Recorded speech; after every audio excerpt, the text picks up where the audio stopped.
Prasidang Raya Dewan Gereja-Gereja Lutheran Sedunia atau LWF Wilayah Asia berlangsung di Kota Petaling Jaya, Malaysia 13-19 Juni 2023. Sidang ini diikuti oleh delegasi dan peserta sidang mewakili gereja-gereja anggota LWF yang ada di Asia. Sidang ini juga dihadiri oleh Sekretaris Jenderal LWF, Dr. Anne Burgard, yang hadir sebagai keynote speaker untuk tema Satu Tubuh, Satu Roh, Satu Pengharapan. Prasidang ini adalah bagian integral dari proses dan persiapan regional Asia menuju sidang raya ke-13 LWF yang berlangsung tanggal 13 sampai 19 September 2023 di kota Krakow, Polandia. Di tengah sesi prasidang ini, Opui Eporus HKBP dan Sekretaris Jenderal LWF didampingi para pimpinan gereja anggota LWF yang ada di Indonesia menyampaikan pesan.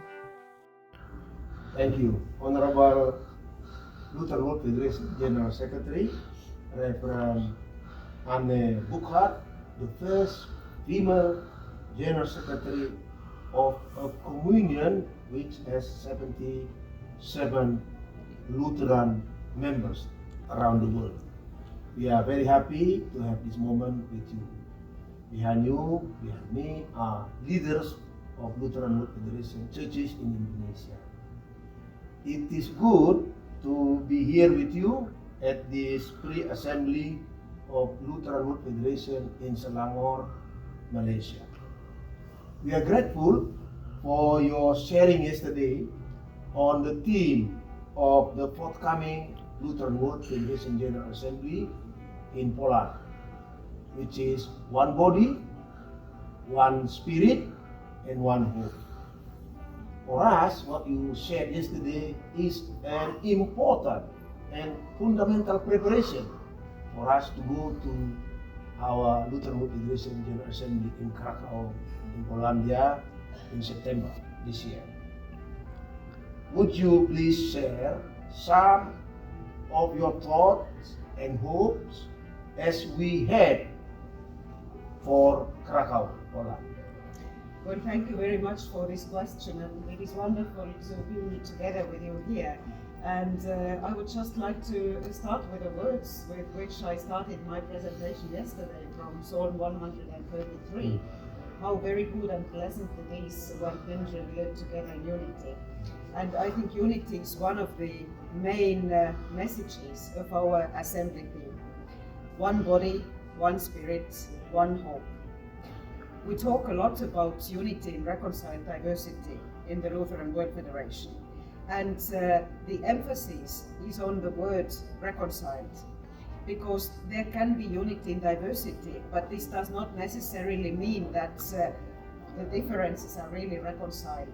But we are aiming at putting Christ at the center.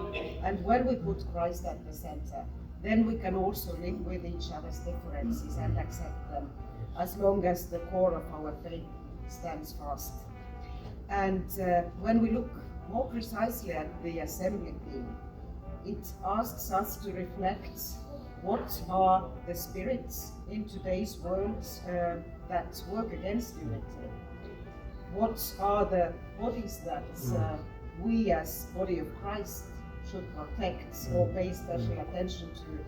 And last but not least, how can the member churches of Lutheran World Federation best proclaim hope and be messengers of hope, both to their own members but also to the wider church, to the wider world? Thank you very much. And as leaders of the member churches of Lutheran World Federation in Indonesia, we are very happy to hear and to have your plan to visit us in our beloved country, Indonesia, near the end of this year. So it is a blessing for us. We pray for this visit of yours. And therefore, as a preparation for our members in Indonesia, could you share with us your thoughts and your hopes for Lutheran members in Indonesia, so that we can ask them to pray for you as General Secretary, to pray for your visit, and to pray for the work of Lutheran World Federation in Asia, in particular in Indonesia. Thank you very much. Well, first of all, I look very much forward to coming to Indonesia again. I was able to visit your beautiful country once in 2014, and I believe there is a lot to learn also for other members of the Lutheran World Federation from how you are living in a minority context, but at the same time in an interfaith context, and how you manage to live peacefully. Because these two words, reconciliation and peace, are today more important than ever. Because we see so much polarization in many societies around the world, and we see how different fake news, how tensions in societies are tearing not only societies but even families apart. So this is really up to us now these days to look how we, again with putting Christ at the center, can hold the four elements next to each other: truth, mercy, justice, and love. And I hope that we can reflect on this while Thank you very much. So, brothers and sisters in Indonesia, members of Lutheran World Federation churches, we pray for the visit of our General Secretary, the first female General Secretary of the Lutheran World Federation. Thank you very much.